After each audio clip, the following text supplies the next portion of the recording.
न निकलना।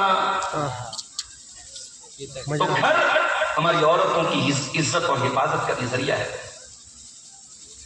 समाज की इस्लाह करना है तो घर की इस्लाह करना बहुत जरूरी है। हमें से हर इंसान जो किसी घर का गार्जियन है उसकी जिम्मेदारी तो और बड़ी है। अगर आप घर के बाप हैं, घर के सरपरस्त हैं, घर के गार्जियन हैं, आप फख्र न करें कि घर की चाबी मेरे पास। आप बहुत तीस मार खाना समझें कि आप घर के गार्जियन हैं। अल्लाह ने बहुत बड़ी जिम्मेदारी आपकी गर्दन पे डाली। अल्लाह के प्यारे नबी जनाब मोहम्मद रसूलुल्लाह सल्लल्लाहु अलैहि वसल्लम फरमाते हैं, सही मुस्लिम की रिवायत है, मा मिन अब्दिन यस्तरईहिल्लाहु रईयतन, जब अल्लाह ताला किसी इंसान को कोई ओहदा दे, कोई जिम्मेदारी दे, उसको किसी चीज का निगरान बना दे, सरपरस्त बना दे, तुम यमूतु यौम यमूतु वहुवा काशिन लिरईयतिही, और वो इस हाल में मर जाए कि अपनी जिम्मेदारी के साथ वो धोखा कर रहा है, फ्रॉड कर रहा है, अपनी जिम्मेदारी को सही तरीके से नहीं निभा रहा है। इल्ला हर्रमल्लाहु अलैहि जन्ना, ऐसे इंसान के ऊपर जन्नत हराम हो जाए। बहुत कितनी डेंजरस बात है, कितनी खतरनाक बात। अगर आप घर के गार्जियन हैं और आपने अपने गार्जियन होने का हक अदा नहीं किया तो ये लापरवाही, मेरी प्यारी माँ और बहनों और मेरे भाइयों, मेरे बुजुर्गों, ये लापरवाही हमें और आपको जहन्नम की कगार तक पहुंचा सकती। इसीलिए अल्लाह के प्यारे नबी फरमाते हैं, तूबा लिमन मलका लिसानहु व वसिअहु बैतुहु व बका अला खतीअतिही, जिसको तीन चीजें मिल जाएं, जिसके अंदर तीन चीजें हों, वो बहुत बड़ा खुशनसीब है। बार बार चश्मे पर पता नहीं क्यों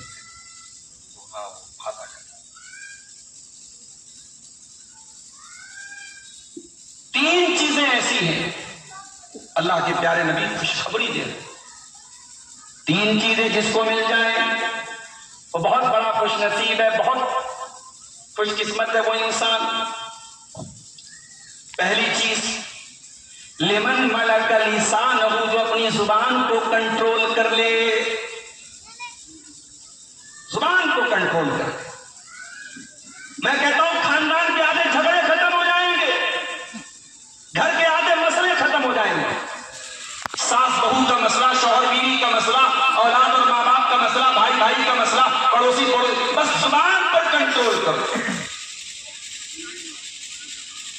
दूसरी चीज आपने फरमाया, वह वसिअहु बैतुहु,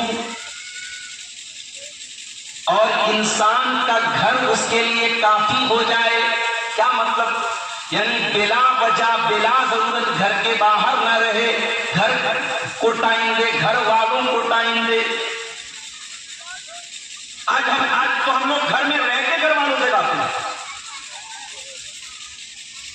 बाप दिन भर जॉब करता है, घर में आता है, मोबाइल में लगा है। माँ के पास अपना मोबाइल, बाप के पास अपना मोबाइल, बच्चों के पास अपना मोबाइल। 8-8, 10-10 साल की बच्चियां आज यूट्यूब पर क्या देख रही हैं, आपको अंदाजा है? 5-5 साल के बच्चे वीडियोस के जरिए क्या सीख रहे हैं, आपको अंदाजा है? इसी उत्तर प्रदेश के बागपत की सरजमीन पर एक मदरसे के उस्ताद ने बच्चों को मारा, तो उस उस्ताद से बदला लेने के लिए उन बच्चों ने उस्ताद की बीवी और मासूम बच्ची को कत्ल कर। अभी 2-3 दिन पहले की लेटेस्ट न्यूज़। क्या कहा जा रहा है समाज? किसी शायर ने कहा था, संभल कर गुफ्तगू करना बुजुर्गों, संभल कर गुफ्तगू करना बुजुर्गों, कि अब बच्चे पलट कर बोलते हैं। अब वो दौर नहीं रह गया कि बड़े बुजुर्ग बच्चों से कहने, बेटा सिगरेट मत पियो, बेटा गाली मत दो, बेटा पलट करके, बच्चा पलट करके जवाब दे। वजह क्या है? हमारे पास अपनी फैमिली के लिए टाइम नहीं। हमने स्कूल में एडमिशन करा दिया, मदरसे में एडमिशन करा दिया, 6 घंटा 7 घंटा बच्चा ट्यूशन कर रहा है, मदरसे जा रहा है, स्कूल जा रहा है, एज ए पेरेंट्स, माँ बाप की हैसियत से आपकी जिम्मेदारी क्या है? अरबी का एक शायर कहता है, लईसल यतीम मन इंतहा अबवाहु मिन हम्मिल हयात व खल्लफाहु जलीला। यतीम वो नहीं है जिसके माँ बाप उसे छोड़ के चले जाएं। इन्नल यतीम हुवल्लज़ी तल्क़ा लहू उम्मन तखल्लत औ अबन मशगूला। अरे यतीम तो वो बच्चा है जिसकी माँ के पास उसके लिए फुर्सत ना हो, जिसका बाप उसके लिए कभी खाली ना हो। तो मेरे भाइयों, अल्लाह के नबी का जुमला बहुत बड़ा जुमला है। वह वसीअहु बैतुहु, अपनी जॉब से आगे, अपने कारोबार से आगे तो घर वालों को टाइम दो, अपने घर को काफी समझो। ये चौराहों पे जाके टाइम पास न करो, ये चाय की दुकानों पे जाके टाइम पास न करो। और तीसरी चीज आपने फरमाया, वह बका अला खतीअती, इंसान अपने गुनाहों पर रोए, अपने गुनाहों पर आंसू बहाए। ये तीन चीजें अगर किसी को मिल जाए, मैं फिर से रिपीट कर देता हूं, जुबान पर कंट्रोल करे, अपने घर को काफी समझे और अपने गुनाहों पर रोए, तो अल्लाह के प्यारे नबी फरमाते हैं कि वो इंसान खुशनसीब है, वो इंसान जन्नती है। सवाल ये है, समाज की इस्लाह करना है तो घर की इस्लाह करना पड़ेगा। घर की इस्लाह कैसे करें, तरीका क्या है?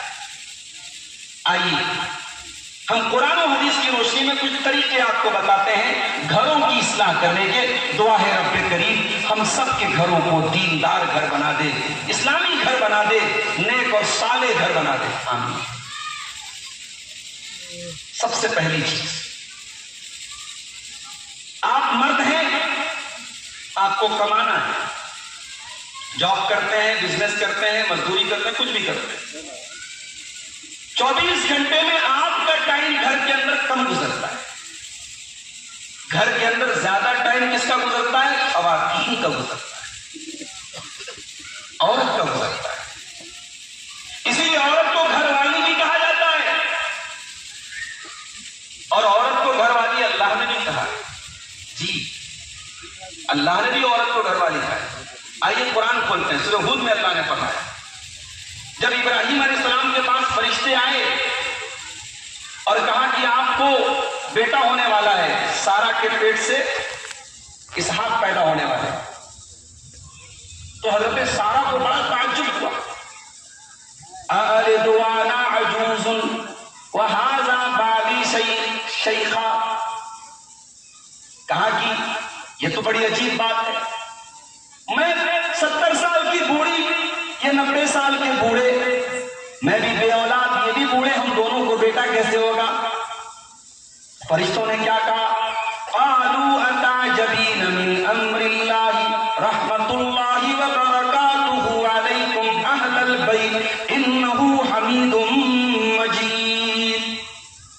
ऐ सारा, ऐ इब्राहिम की बीवी, ऐ इब्राहिम की घरवाली, तुझे अल्लाह के हुक्म पर क्यों ताज्जुब हो रहा है? तेरे ऊपर सलामती नाजिल हो, तेरे ऊपर अल्लाह की रहमत नाजिल हो, तेरे ऊपर अल्लाह की बरकतें नाजिल हो। ऐ सारा, ये अल्लाह का हुक्म है, और अल्लाह चाहेगा तो 90 साल के बूढ़े को भी औलाद दे देगा, 70 साल की बुढ़िया को भी औलाद दे देगा। तो घरवाली कहा अल्लाह के फरिश्ते ने हजरत सारा, औरत घरवाली है और घर को सुधारना है तो घरवाली का नेक होना बहुत जरूरी। इसीलिए अल्लाह के प्यारे नबी सल्लल्लाहु अलैहि वसल्लम फरमाते हैं, तुनकाहुल मरातु लिअरबईन लिमालिहा व लिहसबिहा व लिजमालिहा व लिदीनिहा फज़फर बिज़ातिद्दीन तरिबत यदाक। जब किसी लड़की की शादी होती है, 4 चीजें देखी जाती हैं। माल देखा जाता है, खानदान, हसब नसब, जात बरादरी देखी जाती है, और खूबसूरती देखी जाती है, और दीन देखा जाता है। आपने फरमाया फज़फर बिज़ातिद्दीन, ऐ मेरी उम्मत के लोगों, तुम जब रिश्ता तय करो, अपने घर में बहू लाओ, अपने बेटे के लिए बीवी लाओ, तो दीनदार को लाओ, दीन को तरजीह दो, दीन को प्राथमिकता दो, दीन को प्रायोरिटी दो। हमें दीन को सबसे लास्ट रखा। जहेज खूब लेके आए, हूर जैसी दिखती हो, खूबसूरत हो, हमारी बराबरी की हो, हमारे लेवल की हो, हमने सारी शर्तें रखी, दीन की कोई शर्त नहीं रखी। नतीजा क्या है? हमारे सदर साहब बेटे हैं, मदरसा चश्मे हयात के मुदर्रिस हैं, उस्ताद हैं, बुजुर्ग उस्ताद हैं। आप इनसे पूछिए, अपने उलमा से पूछिए, आज निकाह के साथ साथ 2-4 महीने के बाद तलाक का मसला आ जाता है, खुला का मसला आ जाता है, रिश्ते नहीं जम रहे, परिवार टूट रहे, खानदान तबाह हो रहे हैं। क्यों ये हो रहा है? क्योंकि हमारे घरों में दीनदारी नहीं आ रही है, दीनदार लड़कियों को हम तरजीह देते हैं। और जो बेचारी दीनदार लड़कियां हैं, अल्लाह ना करे, शक्ल सूरत अल्लाह ने बनाई है, कुछ 19-20 है, कुछ रंग कुछ सांवला है, कुछ शक्ल सूरत बहुत खूबसूरत नहीं है, तो रिश्ते के लाले पड़ जाते हैं मेरे भाई, तो रिश्ते के लाले पड़े। लोग खूबसूरती को पहली तरजीह देते हैं, लोग दुनिया के असबाब को पहली तरजीह देते हैं, और दीन को सबसे आखिर पर। नबी ने फरमाया कि नहीं, दीनदार औरत को तरजीह, तभी कामयाब हो जाओ। एक और हदीस सुनिए, अल्लाह के प्यारे नबी फरमाते हैं, लियत्तखिज़ अहदुकुम क़ल्बन शाकिरा व लिसानन ज़ाकिरा व ज़ौजतन मुमिनतन तुईनुहु अला अम्रिल आखिरा। 3 चीजों को खजाना बना लो, 3 चीजों को अपने घर में स्टोर कर लो, 3 चीजों को अपने घर में लेके आ जाओ। क़ल्बन शाकिरा, अपने सीने में ऐसा दिल पैदा कर लो जो हर हाल में अल्लाह का शुक्र अदा कर रहा हो। गरीबी आए, तंगी आए, परेशानी आए, आसानी आए, हर हाल में दिल अल्लाह का शुक्रिया अदा करे, दिल अल्लाह का शुक्रगुजार। दिल ऐसा न हो कि आराम है तो अल्लाह का शुक्र अदा कर रहा है, परेशानी